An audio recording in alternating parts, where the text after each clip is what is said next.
Now we moving on to the next couple, and we're gonna move on to Jasmine and Airris. And guess what, y'all? I'm still a thumbs up, and I'm even stronger on a thumbs up on these two. I know there's gonna be a lot of people that don't like Airris. They're not gonna like Airris, but I'm gonna tell you, I am in the boat with Airris because I know who Airris is. Let me tell you, there were two stories that told me who Airris was. I know everybody gonna concentrate on the fact that he had a sex the night before he was told he got chosen for a Married at First Sight. I ain't worried about that because these people be in the Married at First Sight pool, they say, for like 3 or 4 months. And people ain't necessarily holding out for that. A lot of people out here are still doing what they doing. As you can see, the girls were still doing what they was doing.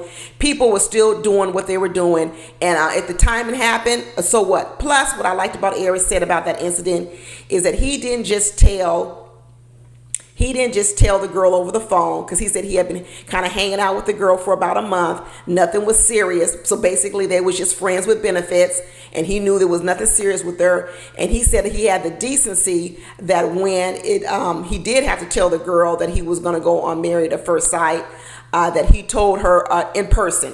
He didn't send her no text. He didn't call her. He did it in person. And let me tell you, if he was a real down low, a dirty dog, he would have sent her a text, or he might have even ghosted her. Be honest with you. He might have ghosted her, sent her a text, told her over the phone, or something like that. So the fact that he met with her in person and told me that he's not no low down dirty dog. I see a lot more to Airris than probably what people are seeing. I think I see more to him than even his cousin does. Because let me tell you the other story that I was good with Airris.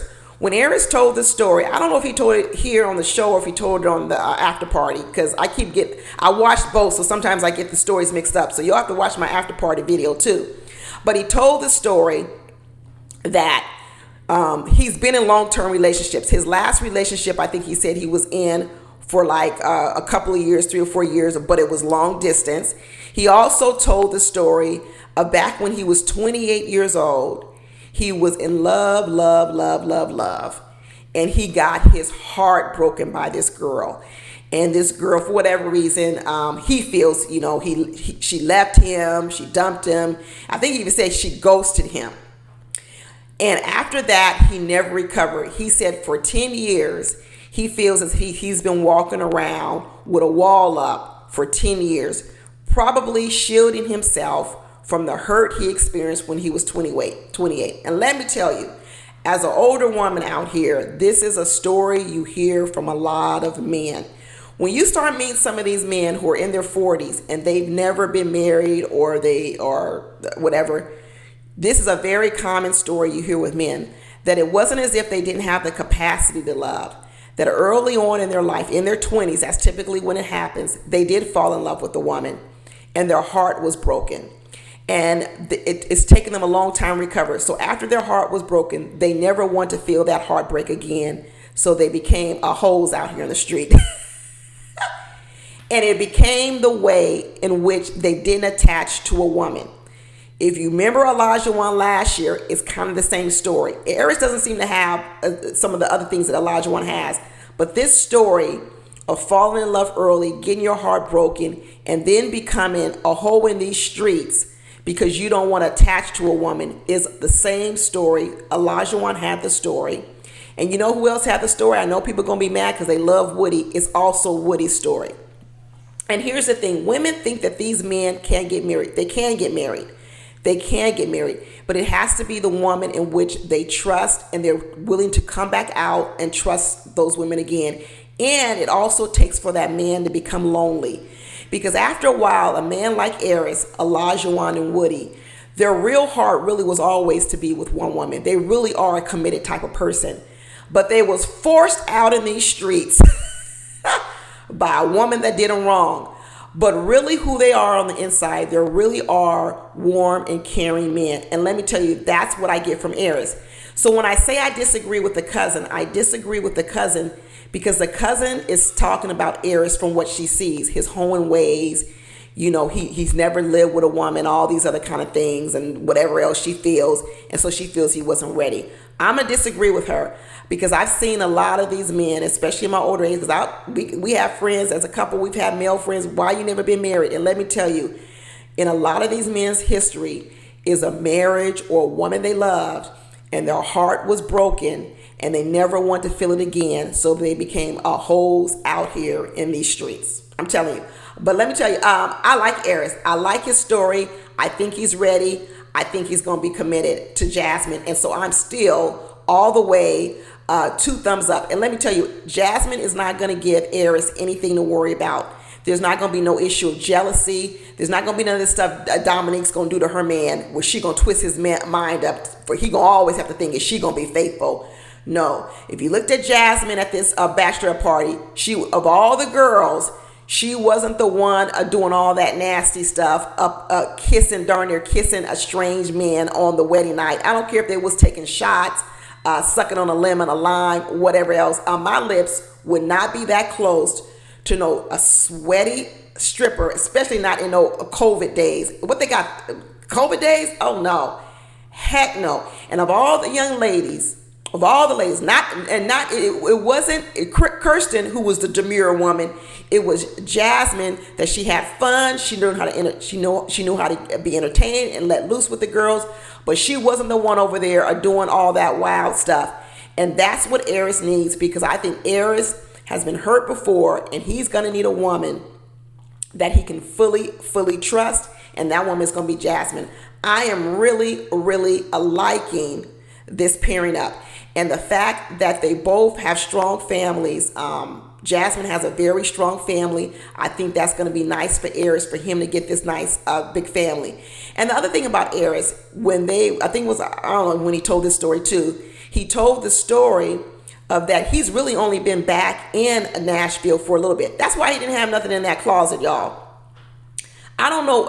Airris must have got off a plane and went right into Married at First Sight interviews, because he told the story. He's been living in LA for the last 10, 13 years. He said he hasn't even been back in Nashville. Let me tell you what I think about Airris, because I'm from LA, y'all. And this is what you find a lot in LA. You find a lot of people who move out to LA. Oh, it's the big life, the big glam. They're gonna make it. And a lot of these people come from these cities, Nashville, down south. And we're going to get to Mac, because he's another one of them. Come out to LA and they're going to make it big. This is the big city. And they get eaten alive by the city. The city eats them alive, and so do the women out here, because women in LA have seen it all. They've seen all the scams. You think you a playboy in the South, you ain't nothing when you come out here to LA. LA women have seen it all. And I think what happened was Airris came out here to these LA streets and he ran these streets up. Probably why we got all these potholes out here in LA, because Airris probably ran them up out here in LA. But you know what he did? He got worn out. Just like a lot of people get worn out in LA. That's why you find a lot of people in LA on the street and homeless, because the city will wear you out. It'll wear down women and it'll wear down men. And I think what happened to Airris was he was out here in these LA streets chasing a bunch of women, sleeping with a bunch of women, being wild, doing what people do out here in LA a lot of times. And he said, you know what? I am not going to find me no wife in LA. I'm going to have to go back home to the South or to some other place where I want to find a wife that has more of the values that I want. And I think that's what made Airris pack up his bags, leave LA, go back to his hometown and say, I want to find a wife here, and signed up for Married at First Sight. That's what I believe. Who knows?